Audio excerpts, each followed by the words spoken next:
Hi there, I'm Megan Toast, I do things on YouTube, and welcome to Tarkov for Timmies. In this video, we'll go over how weapons and weapon modding works in Escape from Tarkov. Weapons have 4 stats that you want to take into account when you're using them: durability, ergo or ergonomics, horizontal recoil, and vertical recoil. Durability dictates the likelihood of a weapon malfunction.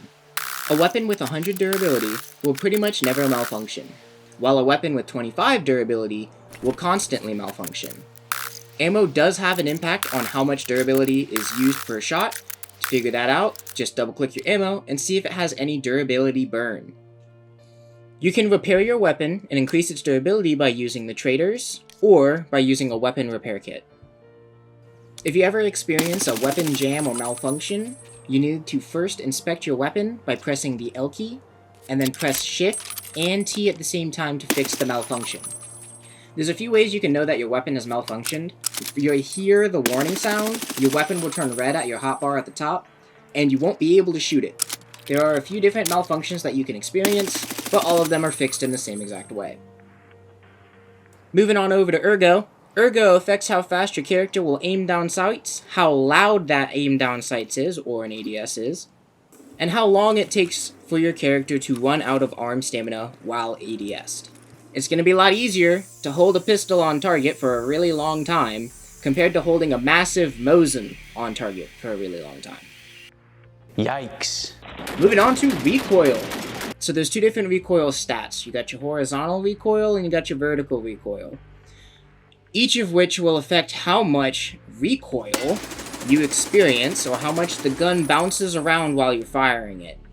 Vertical as in the up and down, and horizontal as in the left and right. The higher the stat, the more recoil you will experience on that axis. Oh, I missed! There's one more thing I want to talk about before I start talking about weapon mods, and that's overheating. If you ever shoot more than like 2 to 3 mags in full auto, either you're missing a lot or the other person sucks, because I've never ran into overheating issues while playing this game. But if for some reason you do run into overheating problems, essentially just kind of calm down and stop shooting so much. Alright, let's talk about weapon modding. To reduce stats like ergo and recoil, you'll need to modify the weapon itself. There are a lot of ways you can do this. The easiest way would be to unlock your workbench level 1 in the hideout, and then use the preset screen to figure out what's compatible and what's not compatible. If you don't have a workbench, well, you're going to have to do it all in your stash, and we'll cover that in a second. Generally, to reduce recoil and add ergo to your guns, you'll want to change the stock, the handguard, and the foregrip.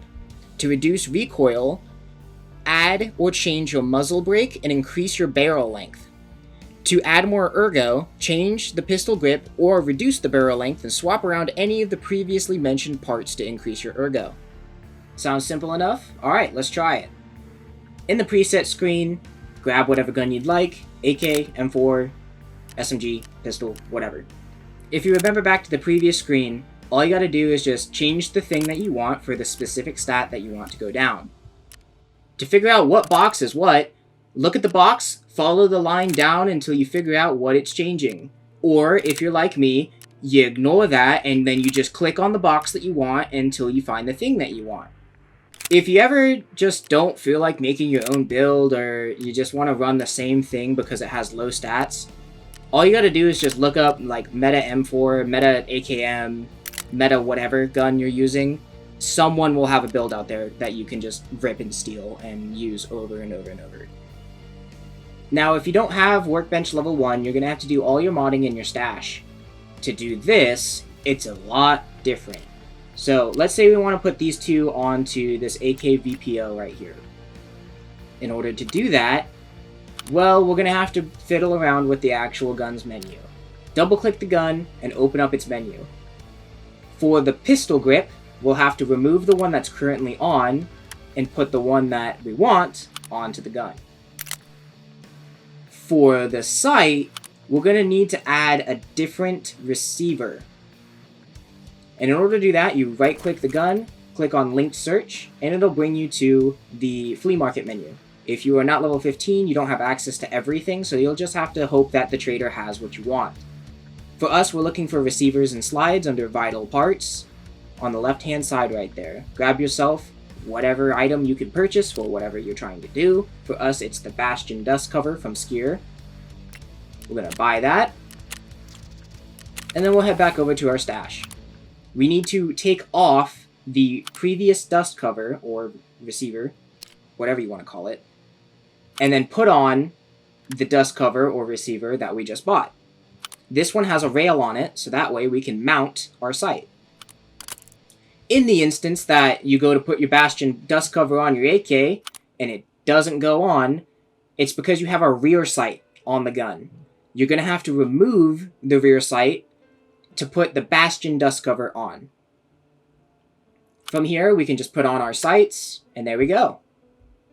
We've successfully modded our AK in our stash. The main thing that's very annoying when you don't have the preset menu is you have to know what items are compatible with what.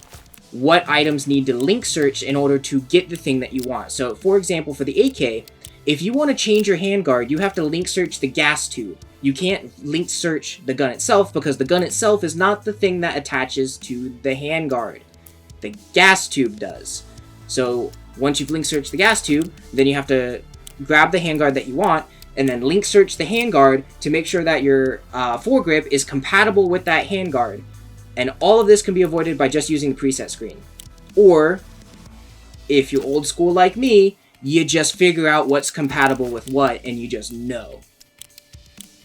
Gaga easy. With this, you should be able to modify your guns, change them how you'd like. You should be able to go out there and make General Sam proud. Be the gunsmith mechanic wants you to be. Go out there and kill a Chad with a 7 flashlight shotgun. Make America proud you're a USEC. Be the rat we all want you to be.